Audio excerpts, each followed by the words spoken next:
escuchan? Hola, amigo. Sí, sí, se Bueno, escucha. Buen día.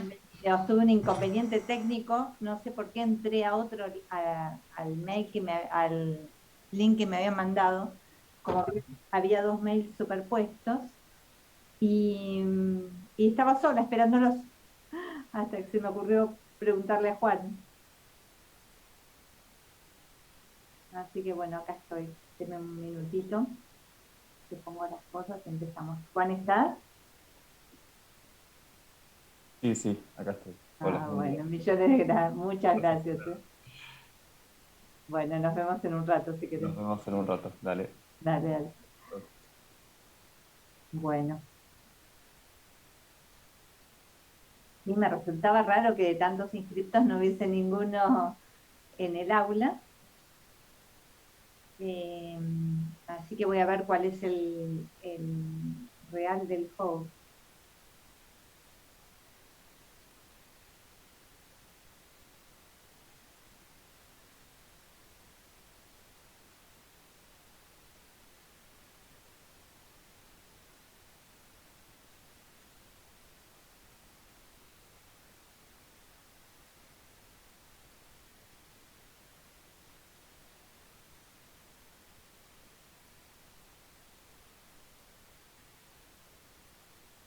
Bueno, bueno, ¿cómo andan?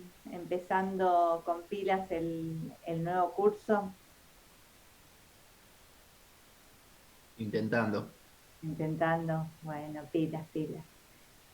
Bueno, mi nombre es Mónica Pickles, ya lo saben, pero bueno, me presento. eh, y voy a ser la profesora a cargo de la materia a lo largo de todo el cuatrimestre.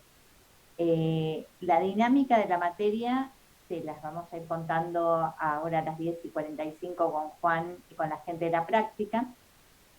Y la parte del laboratorio la van a hablar con los chicos del laboratorio. Eh, pero la idea es que, bueno, vamos a tener las teóricas. De 9 a 9 y media voy a dar media hora de consultas antes de empezar con la teórica propiamente dicha y a las 9 y media vamos a arrancar. Eso va a ser todas las clases. Eh, Estoy buscando Es la misma aula que había entrado, lo único que entré muy temprano, tal vez es eso que la asignó como otra cosa.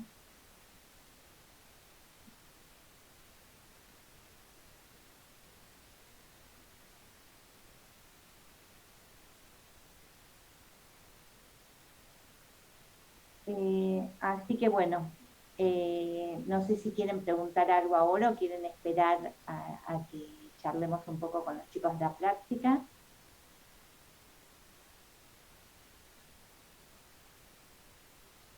Una pregunta. ¿Sí? ¿Hay algún material bibliográfico, algún libro, algo donde podemos ver la teoría o es solo las teóricas? No, no. El primer cartel de las teóricas dice eso, que las teóricas son simplemente una guía, que son parte digo, que de donde se estudia es de los libros realmente. Ahora, cuando empiece con las teóricas, eh, ¿cómo se llama? Voy a pasar una lista de libros y me voy a centrar esencialmente en este curso virtual, en el CIERS y en el Skillway especialmente. Si quieren, no sé si ya lo subimos, si no lo subimos, después se lo paso a Juan para que lo suba. Eh, Mejor en el campus y demás. Ah, bueno, gracias. Sí, sí, sí, pero van a tener todo el material. Una consulta. Con esto de que están las dos clases pegadas, ¿la teórica más o menos a qué hora terminaría? En principio, lo que vamos a hacer, voy a tratar de dar de 9 y media a, 11 menos cuarto o algo por el estilo, también para terminar con consultas y para que el que quiera ir a tomar un cafecito antes de la práctica lo tenga. No creo que Genial, sea eso, lo gracias. mismo. Es difícil a veces evaluar porque algunas clases se va más rápido y otras más lenta de lo que es normalmente en un pizarrón, ¿no? Entonces, bueno, iremos evaluando. Y aparte, me gustaría que participen lo máximo posible, o sea, que realmente sea una clase que podamos discutir y ir viendo la materia. También voy a traer materiales, videos y esas cosas, así que bueno, vamos a ir aprovechando las ventajas que también tiene la virtualidad contra las muchas desventajas que conocemos, ¿no? Esperemos que, o apostamos a que los exámenes de la materia se puedan dar ya presenciales. Esperemos, veremos. Igual es un día después del otro, como todos sabemos. No sé si ya se vacunaron, cómo andan con eso. Primera Mariano, dosis, sí. Primera dosis. haciendo, ¿qué? Primera dosis. Recién. Ah, bueno. Bien. Bueno, Campus lo va a explicar ahora Juan cuando venga a la parte de la práctica. Vamos a trabajar bastante con el campus, y vamos a subir material al campus. Acá me pregunta Tomás si las clases van a quedar grabadas. Eh, las clases no van a quedar grabadas en su totalidad.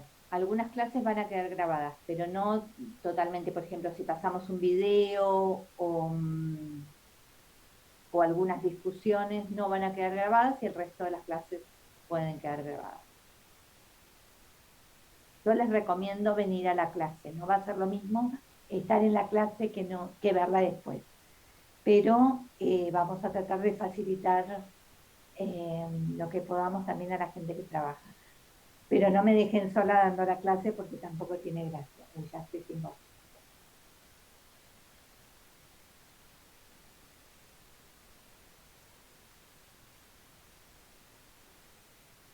Puede ser porque acabamos de empezar, todavía no sé si Juan subió algo. Yo no subí nada, absolutamente nada.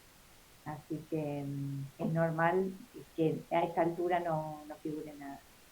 Creo que hay algunas cosas en la página, como ya creo, no, sé que está el cronograma de la materia está en la página y bueno, pero yo prefiero contarles un poco más. Voy a entrar como doble usuario porque el PowerPoint lo voy a compartir desde otra máquina. Porque lo preparé en otra máquina y cuando esta es una Linux, cuando quise pasarlo acá se descuajeringó todo. Así que bueno, vuelvo a...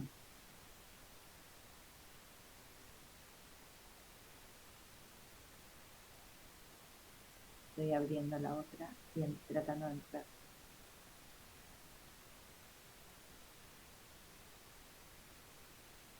Así que bueno, nos atrasamos un poco con...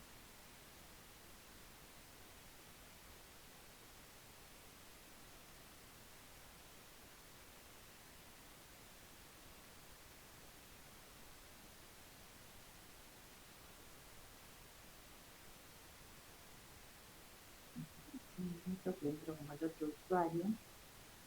Y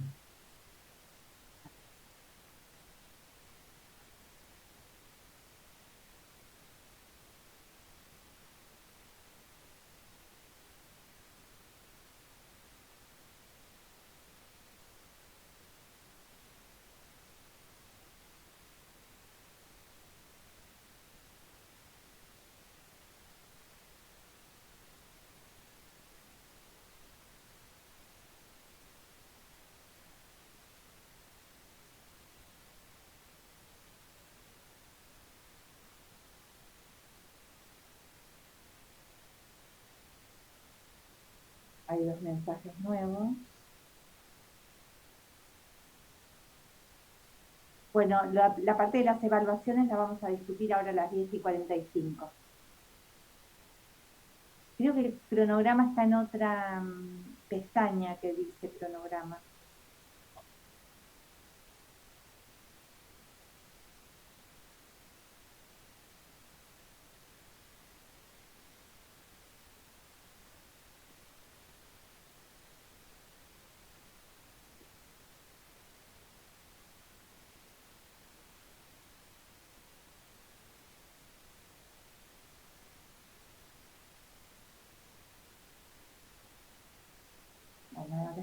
segundo usuario.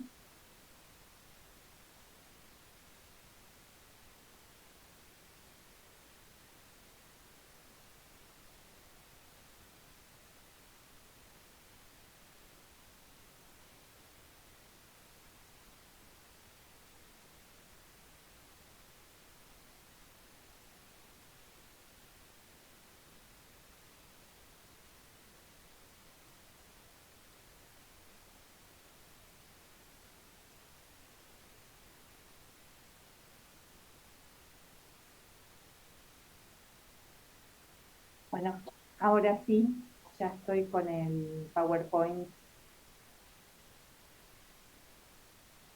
La clase de hoy me parece que no necesita ser grabada porque es un repaso de cinemática. Yo igual les voy a mandar el PDF. Los PDF sí se los voy a mandar en todas las clases.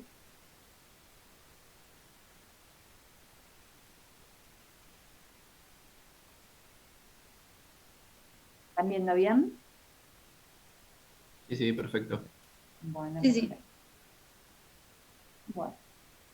Bueno, entonces vamos a empezar con bienvenidos al curso de Física 1 para químicos, que ahora cada vez se está transformando más en química y datos, ¿no? Hay muchos de datos. ¿Hay alguno de datos? Sí. Yo también. Bueno, buenísimo. Sí, sí. Así que probablemente en algún momento cambie de nombre. Eh, y esta es una modalidad que está virtualizada por el tiempo por coronavirus. No es una clase preparada para hacer una clase virtual. O sea, sí, está preparada como un PowerPoint para ser virtual, pero es parte de la pandemia.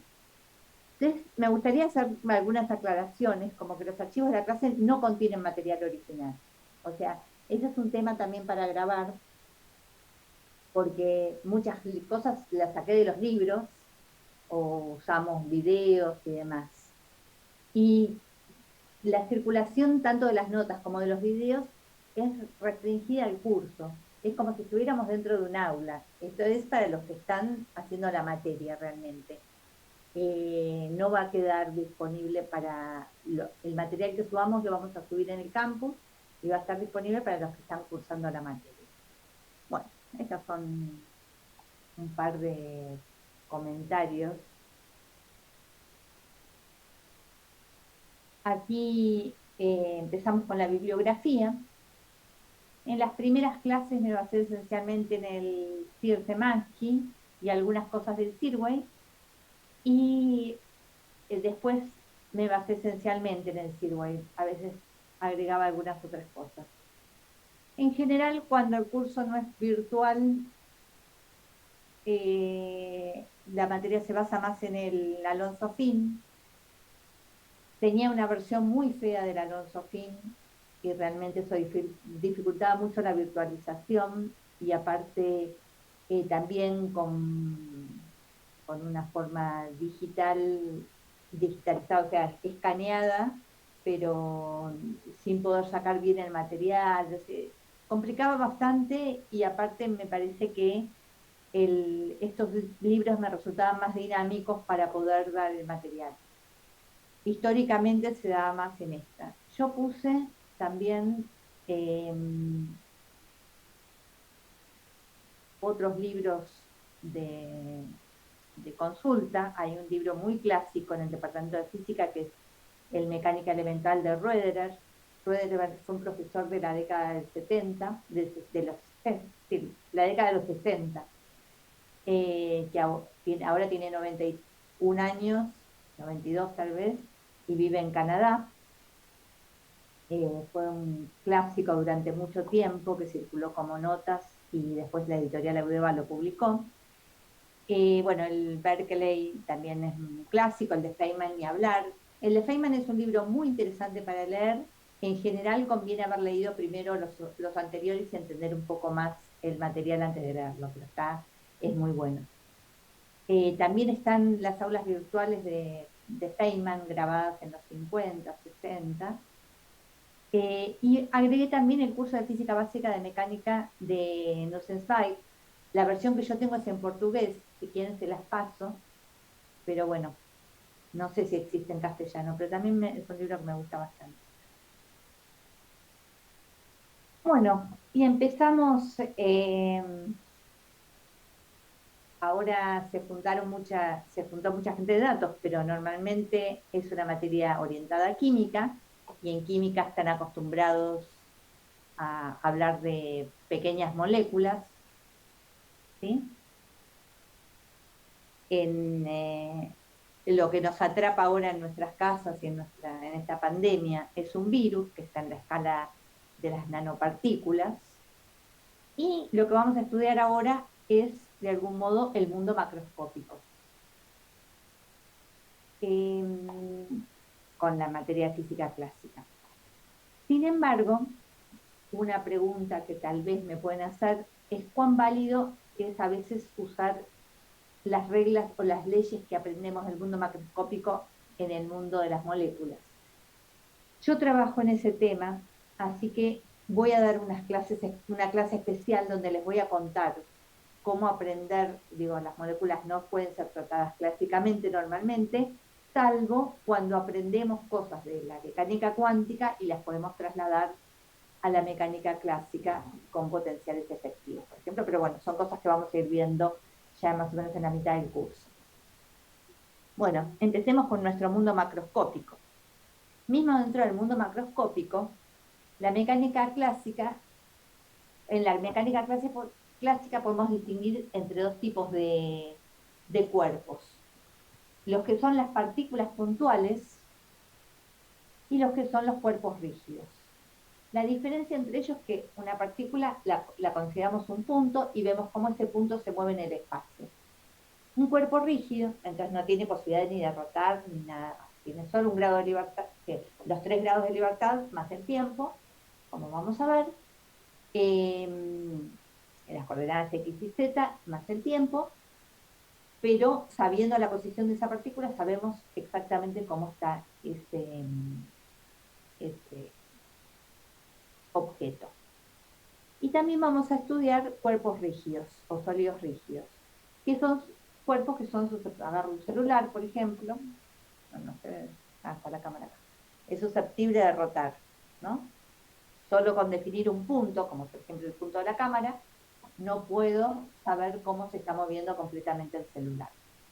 Bueno, entonces, en la primera parte del curso nos vamos a centrar en la partícula. Y llamamos partícula a un punto material, o una partícula, que pertenece a un cuerpo, no importa cuán extenso sea ese cuerpo, pero que se pueda considerar puntual. Mismo un auto, para algunos problemas lo podemos considerar puntual, ¿sí? Entonces, dependiendo del problema, nuestro objeto puntual, nuestra partícula, va a quedar su movimiento o sus propiedades van a quedar determinadas por el movimiento de un punto específico, ¿no? Por ejemplo, acá reemplazamos el auto. Si queremos saber cómo el auto se mueve en una autopista,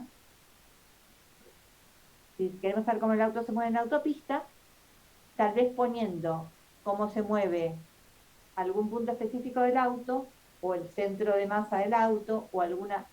¿Por qué está moviendo tanto el mouse? Bueno,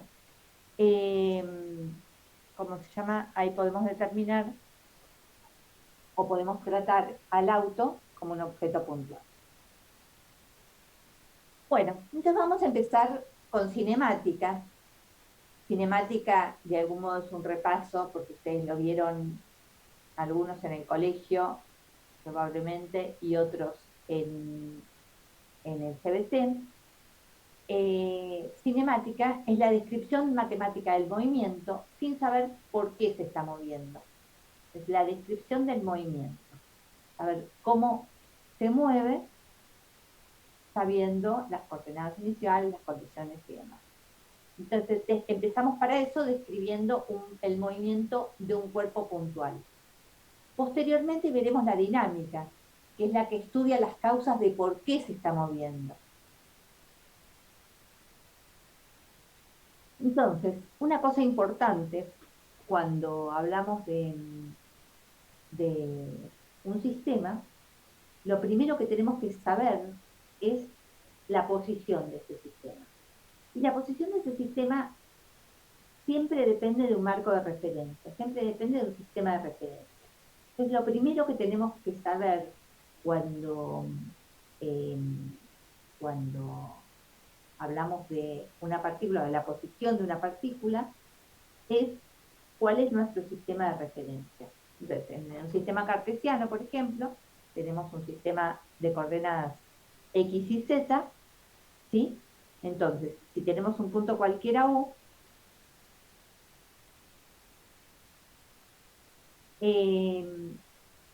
lo determinamos con el X y Z, las coordenadas cartesianas, desde ese sistema de referencia U.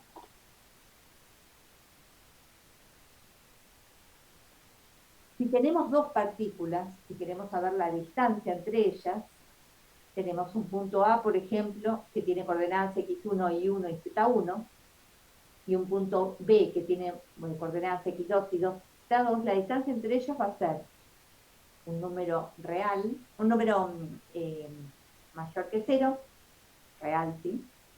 Pero mayor que 0, que va a ser igual a la raíz cuadrada de x2 menos x1 al cuadrado, más y2 menos y1 al cuadrado, más z2 menos z1 al cuadrado.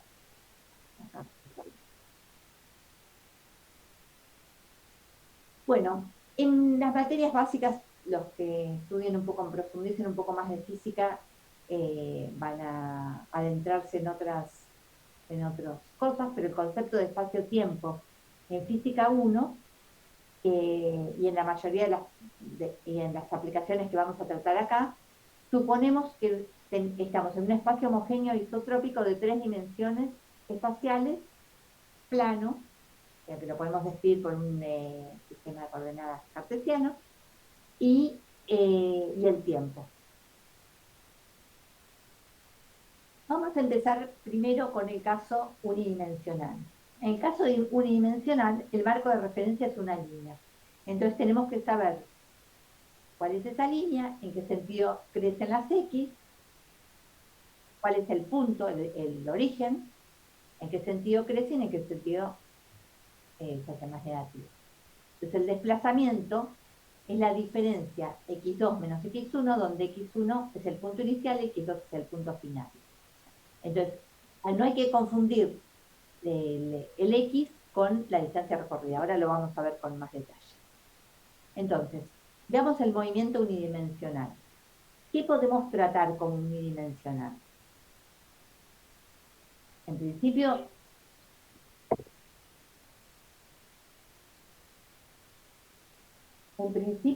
todos los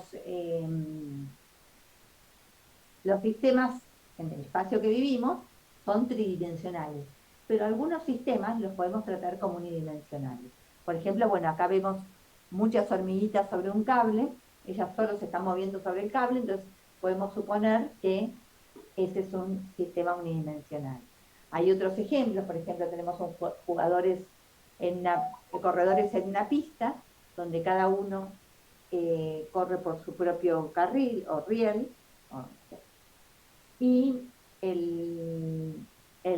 lo mismo pasa con un tren. El tren va sobre un riel, sobre las vías, y podemos considerarlo un problema unidimensional. Entonces, para estudiar la cinemática de estos problemas, para saber cómo se mueven, vamos a tener que incorporar varios conceptos, que en principio son conceptos que ustedes conocen, son todos conceptos vectoriales, ¿sí? Posición, desplazamiento, velocidad y aceleración. Y también queremos ver cómo estos conceptos se relacionan con el tiempo, que es una magnitud escalar. Bueno, acá dijimos que estábamos trabajando en una dimensión, así que nuestro vector tiene una única componente.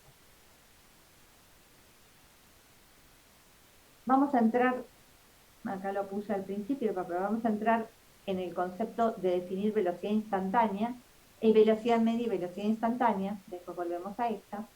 Pero imaginemos que tenemos un auto, que como dijimos lo podemos tratar como si fuese un sistema en una dimensión. Va por una autopista, no se sale de su carril, movimiento unidimensional, entonces va, podemos tratarlo como si se moviese en línea recta. Entonces lo primero que necesitamos para estudiar su movimiento es un sistema de coordenadas, ¿sí? Entonces, lo primero que tenemos que poner es un sistema de referencia. Acá pusimos el origen donde está el O, ¿sí? Entonces, elegimos, por ejemplo, que el auto, la dirección en la cual se está moviendo el auto es en la dirección en la que crecen las X, ¿sí? Entonces, para acá es negativo, para acá es positivo respecto de ese sistema de referencia O. También elegimos un punto en el auto, cualquiera, para que sea una partícula puntual, porque sabemos que el auto es extendido. Entonces, si vamos cambiando del lugar del auto que estamos midiendo, vamos a hacer lío en los cálculos. Elegimos un punto. Por ejemplo, este punto de acá. Bueno, y representamos todo el vehículo con ese punto y lo tratamos como una partícula. Entonces, imaginemos que tenemos este auto que se mueve y que sale a algún tiempo de este punto P1, que no necesariamente es el origen, y llega a este punto P2. ¿Sí? Entonces, si el auto va de P1 a P2, de P1 a P2, entonces vamos a tener, vamos a poder definir una variación del desplazamiento, un delta X, que es igual a X2, la posición del punto de llegada, menos X1, la posición del punto de salida. ¿Sí? En este caso, en este ejemplo, si sale desde el punto 19 metros, quiere decir que está a 19 metros del origen, y llega al 277, este delta X es 258 metros.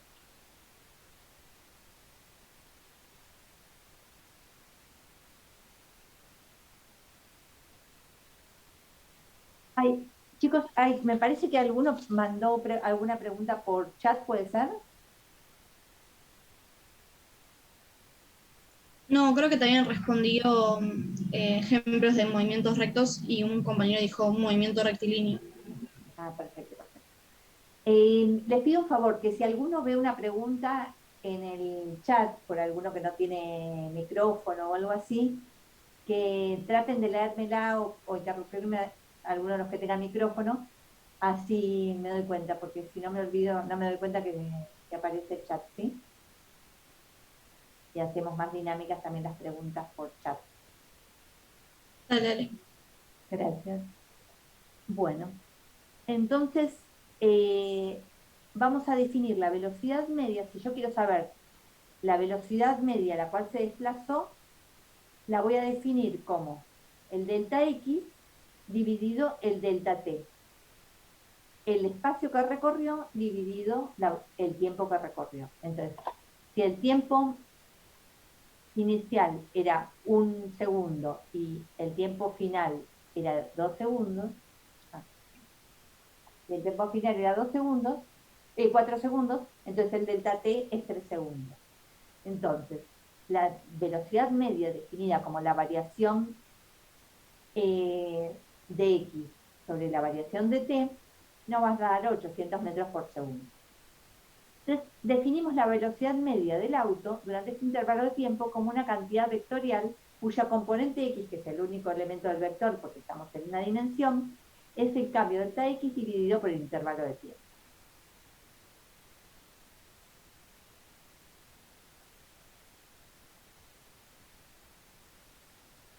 Bueno, entonces, ¿qué nos dice la velocidad media? La velocidad media nos va a suponer, nos va a decir como que el auto fue siempre a esa velocidad, o es equivalente a como si hubiese ido a esa velocidad todo el tiempo, ¿sí? Pero el auto puede haber hecho muchas cosas. Puede haber acelerado al principio y después fue más lento, o al revés. Puede haber frenado por pozos o por diferentes cosas, o por semáforos. Entonces, lo que nos dicen, esto es un promedio de lo que está pasando. Pero nos va a dar una idea de la velocidad media a la cual se está moviendo el auto.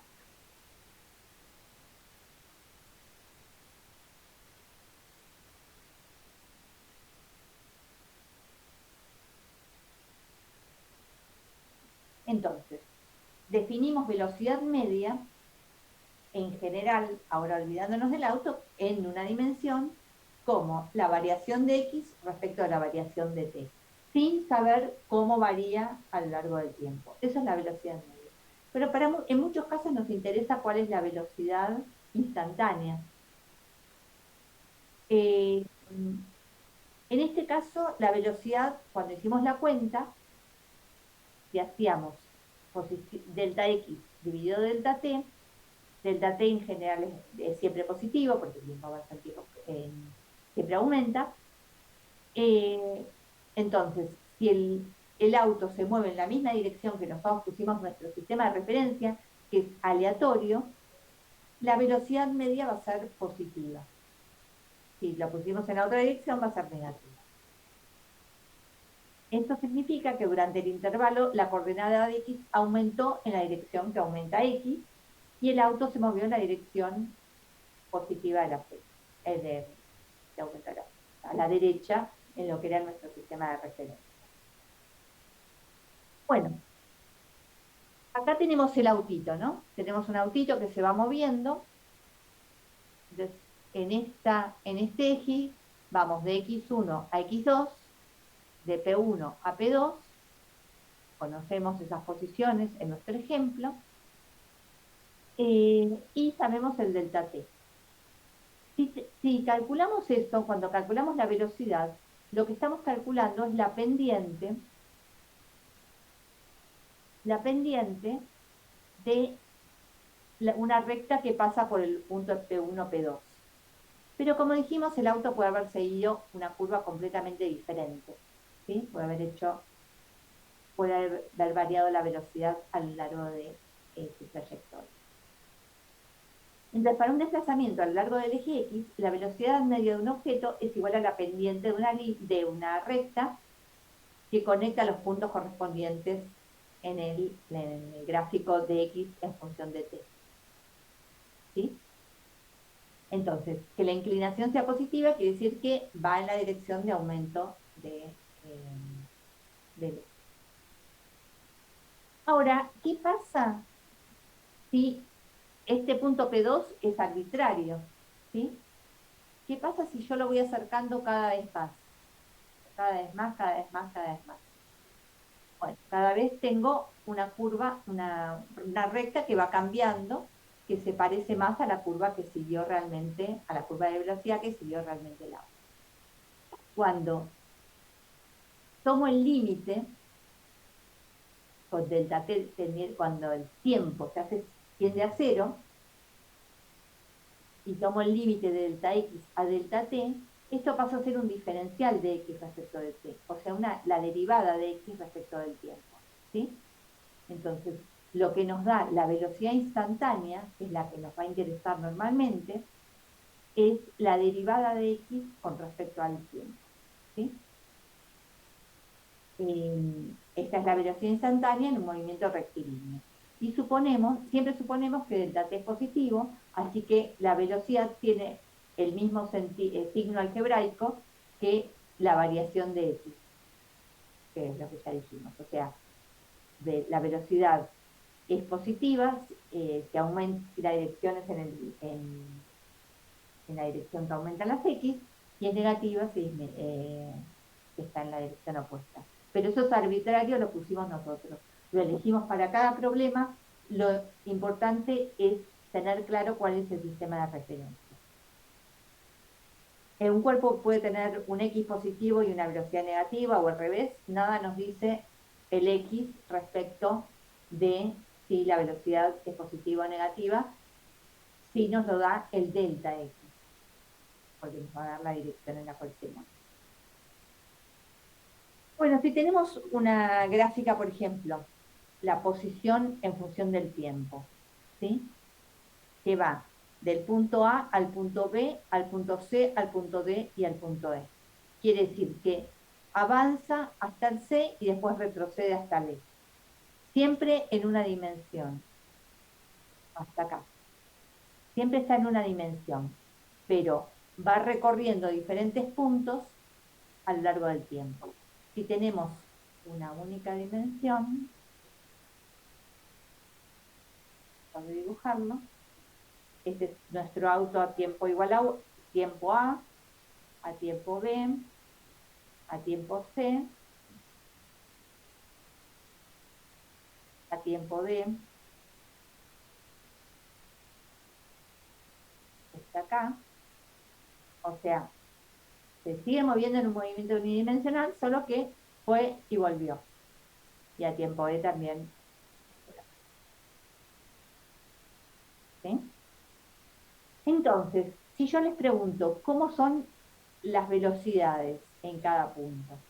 Las velocidades instantáneas. Como ustedes ya saben que es la derivada, si ponemos la dirección del eje X creciente en esta dirección, en el punto A se mueve en esta dirección, la pendiente de la curva es positiva, entonces la velocidad es positiva. Se mueve en la misma dirección porque la posición siempre va a ir aumentando. En el punto B también es positiva, pero es mucho más grande, ¿sí? Tiene una velocidad mayor. En el punto C, ¿qué pasa? Nula. Nula, con lo cual el auto está parado. El auto no se está moviendo, tiene una velocidad igual a cero. En el punto D, ahora la velocidad es negativa y en el punto D también, en una mayor que en otra, una pendiente mayor, ¿sí?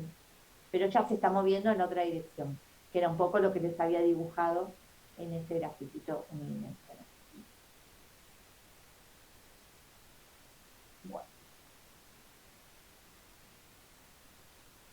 Bueno, aparte de la velocidad, dijimos que necesitábamos otra propiedad, o que nos interesaba otra propiedad, porque la velocidad también cambia en función del tiempo, y saber cómo cambia esta velocidad en función del tiempo también es una información que nos resulta relevante. Entonces, si queremos saber, vamos a definir esa variación de la velocidad en función del tiempo, esta delta V en función del tiempo, como la aceleración media. ¿Sí? Entonces, la variación de la velocidad en función del tiempo. De la misma manera que hicimos antes, vamos a definir la aceleración instantánea tomando el límite. Es el límite de delta V sobre delta T cuando el tiempo tiende a cero. ¿Sí? Entonces, esta variación pasa a ser un diferencial, entonces es la derivada de la velocidad respecto al tiempo. Entonces la aceleración instantánea en un movimiento rectilíneo es la derivada de la velocidad en X respecto del tiempo.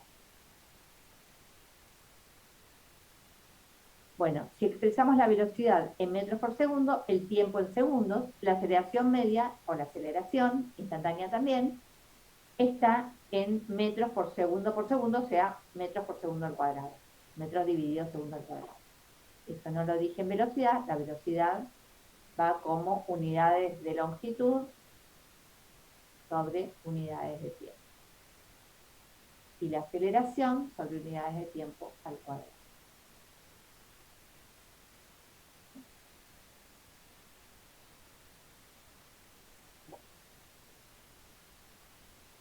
Entonces, si tenemos un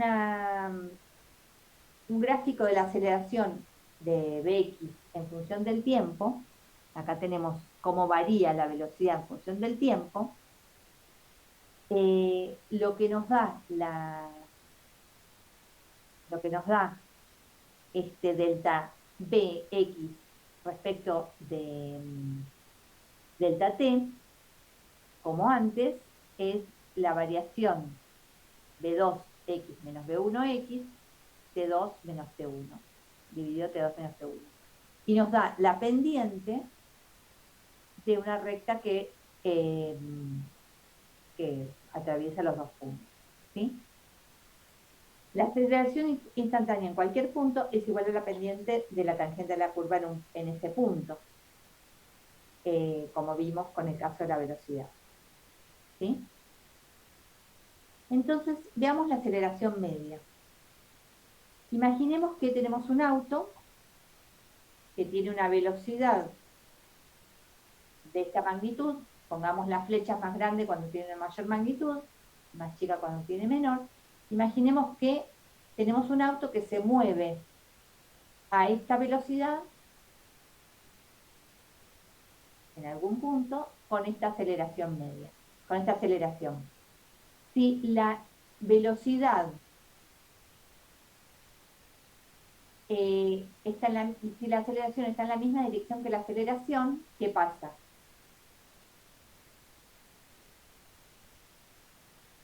Va más rápido. Cada vez va más rápido, ¿sí? Aumenta la velocidad con el tiempo. ¿Qué pasa al revés si la aceleración va en dirección opuesta de la velocidad? Desacelera. Va desacelerando y frenando. Si la velocidad es negativa y la aceleración es positiva, también lo va frenando, ¿sí? Porque la aceleración se opone a la velocidad. Y si va en la misma dirección, por más que sean las dos negativas, aumenta la velocidad en módulo. Entonces, si la aceleración tiene la misma dirección que el movimiento, entonces el objeto aumenta la velocidad, y si la aceleración tiene dirección opuesta, entonces el objeto va disminuyendo su velocidad.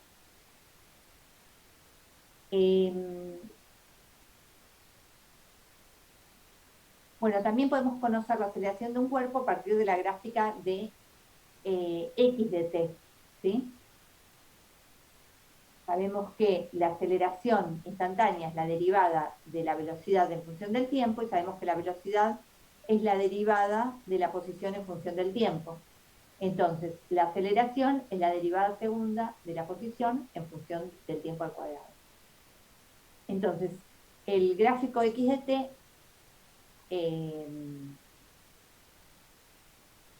donde la gráfica X de t no tenga la curvatura, como el punto de inflexión, la aceleración es cero y la velocidad será constante. Bueno, vamos mirando en cada punto. En este, la pendiente es positiva, ¿sí? Y la curvatura va hacia arriba.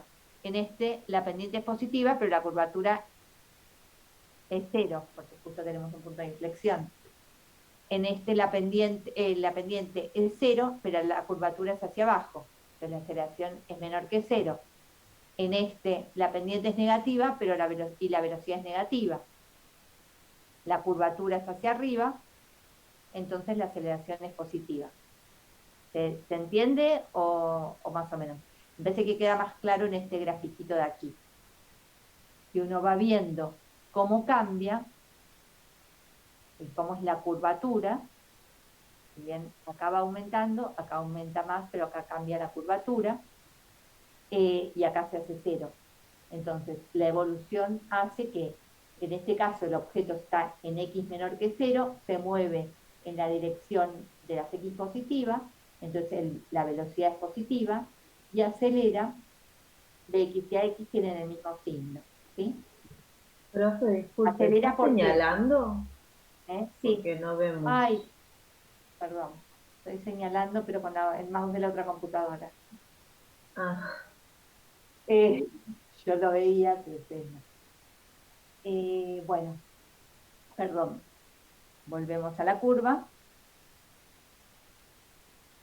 Avísenme todas esas cosas, porque bueno, uno se está especialmente trabajando con dos computadoras.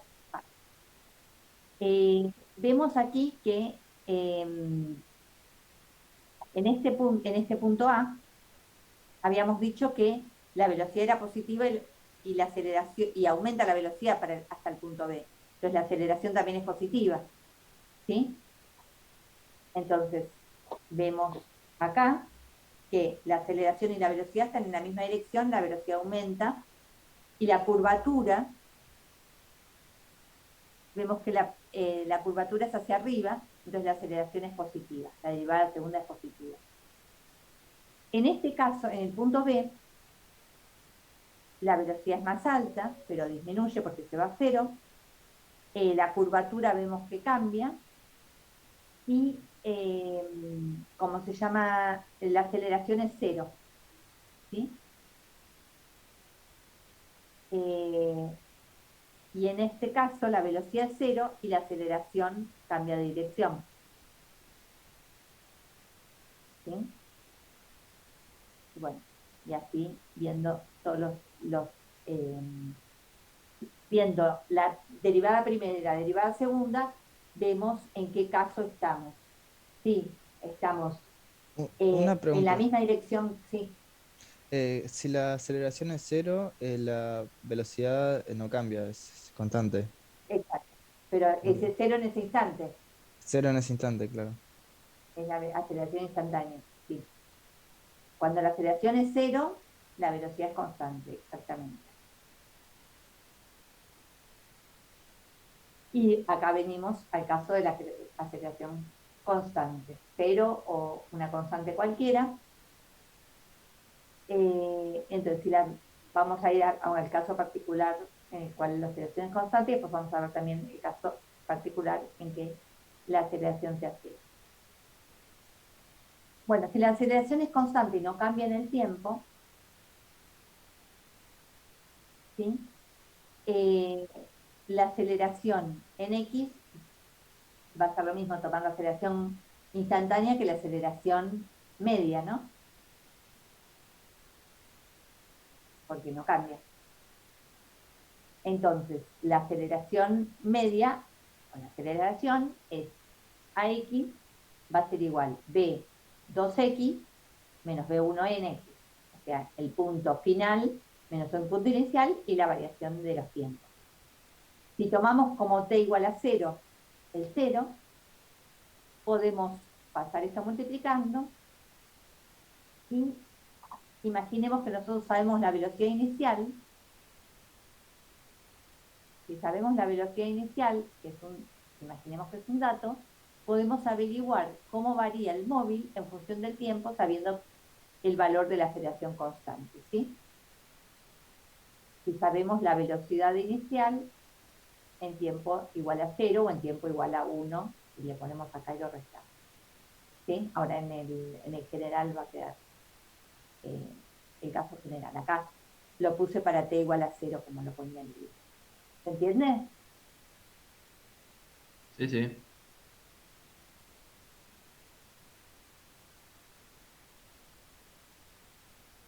Entonces, Bx, como decía en la slide anterior, es igual a B0X más la aceleración que es constante, dijimos, estamos suponiendo que la aceleración es constante en función del tiempo. Entonces, ¿qué pasa con la velocidad?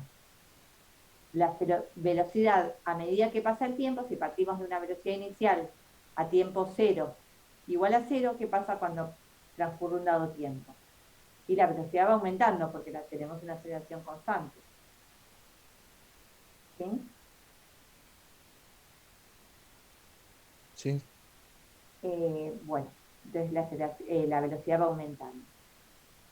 El área bajo la curva, esta parte, es Bx, eh, de esta curva Bxt, es x menos x0, que es el cambio de la coordenada x en función del tiempo, o sea, porque es la integral de algún modo de la variación de la velocidad, ¿no? Dijimos que la velocidad es que la posición es la variación de la velocidad.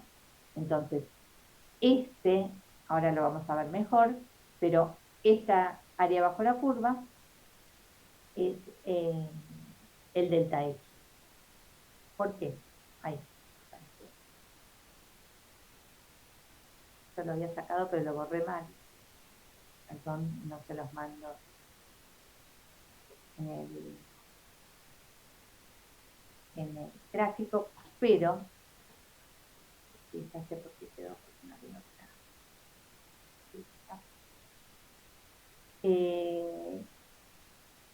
Si tenemos una aceleración constante, lo vamos a escribir, si tenemos la aceleración constante, la ecuación para X, si dijimos que si la aceleración era constante teníamos esto, ¿sí? Pero también sabemos que la variación de X a de t, que la velocidad es la variación de X con respecto al tiempo. Entonces, podemos pasar el delta t para aquí, ¿sí? E integramos. Entonces, esto va a ser la posición en función del tiempo, si consideramos que a t0 es igual a 0, a t0 igual a 0 tenemos una velocidad inicial x0, x, y una posición x0, si integramos, obtenemos que x es un medio de la aceleración, que es constante, por el tiempo al cuadrado, más la velocidad inicial por el tiempo, más la posición. O sea, si la aceleración es constante y sabemos esta información, el tiempo inicial, la velocidad inicial y la posición inicial, podemos determinar la posición y la velocidad en cualquier tiempo que nos interese. ¿Sí?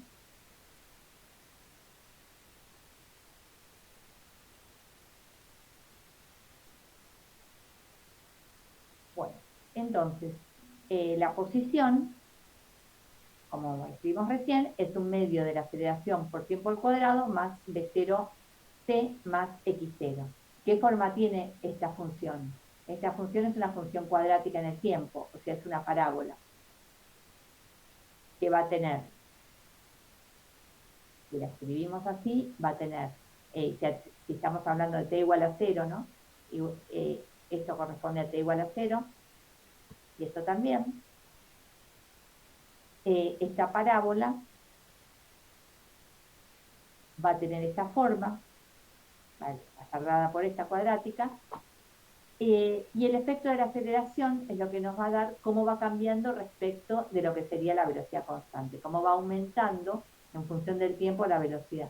La velocidad, como está acelerado, cada vez es mayor. Entonces cada vez se aleja más de lo que sería una velocidad constante, que sería esta recta.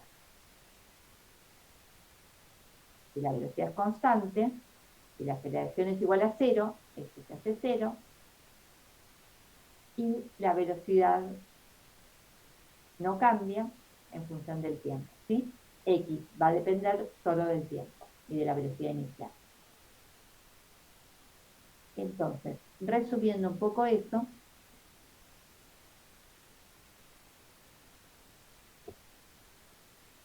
vamos a resumir vamos a llamar movimiento rectilíneo uniforme al movimiento en el cual la aceleración es igual a 0,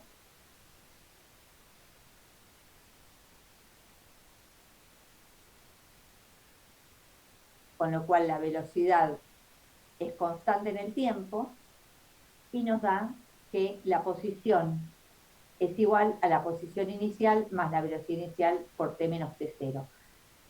Acá lo puse sin la generalización de que t0 era igual a 0, porque en muchos problemas el tiempo va a comenzar en un tiempo arbitrario, como fue el caso del auto.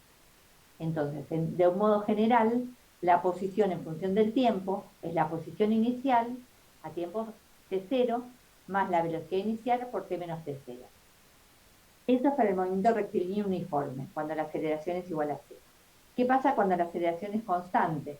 Cuando la aceleración es constante, obtenemos una forma para la velocidad, que la velocidad en función del tiempo va como el v0, el v inicial, que corresponde al v de t igual a t0, más a 0, de nuevo estoy marcando con el, perdón, de nuevo estoy marcando con el mouse. Se ve tu mouse, sí, igual. Ahora. Sí, no, ahora volví. Pero marqué, el Annotate me dejó usar, o sea, estoy usando el Annotate con un usuario.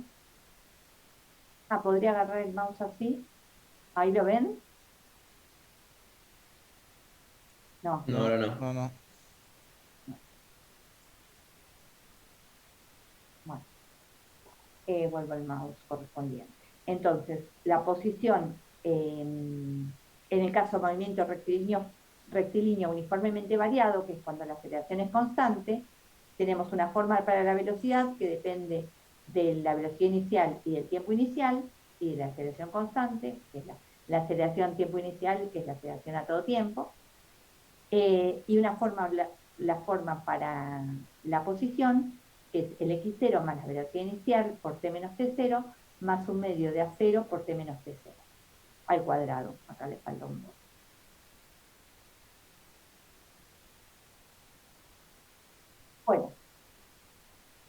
¿Hasta aquí alguna duda? No, por mi lado no. Bueno, vamos a ver. Era esa que tenía que entrar, chicos. Ya deben estar por entrar, así que vamos rápido. Bueno, vamos a ver un caso particular de un objeto con una aceleración constante, de un movimiento con una aceleración constante, que es el caso en el cual una partícula se mueve con la aceleración de la gravedad. Eso es el caso de un objeto en caída libre, es cualquier objeto que se mueva libremente solo bajo la influencia de la gravedad. La gravedad es constante, como vamos a ver, bueno, ahora se los cuento. La gravedad es constante en principio cerca de la Tierra, y cualquier objeto en caída libre experimenta una aceleración dirigida hacia abajo, sin importar su movimiento, ni su forma, ni su masa. El valor de esta aceleración constante es aproximadamente 9.8 metros por segundo al cuadrado, y su dirección es hacia el centro de la Tierra. ¿Sí?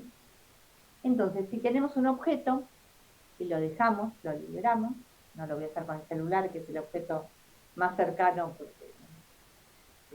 haga, pero si lo liberamos un objeto, va a caer en caída libre con la aceleración de la gravedad. Por ejemplo, acá tenemos una foto de múltiples destellos de una pelota que va en caída libre.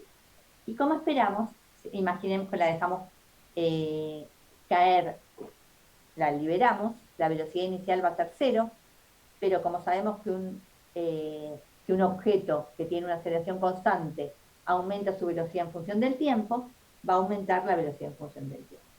Entonces lo que dijo Galileo es que esto es independiente de la masa y de la forma del objeto. Entonces, en principio,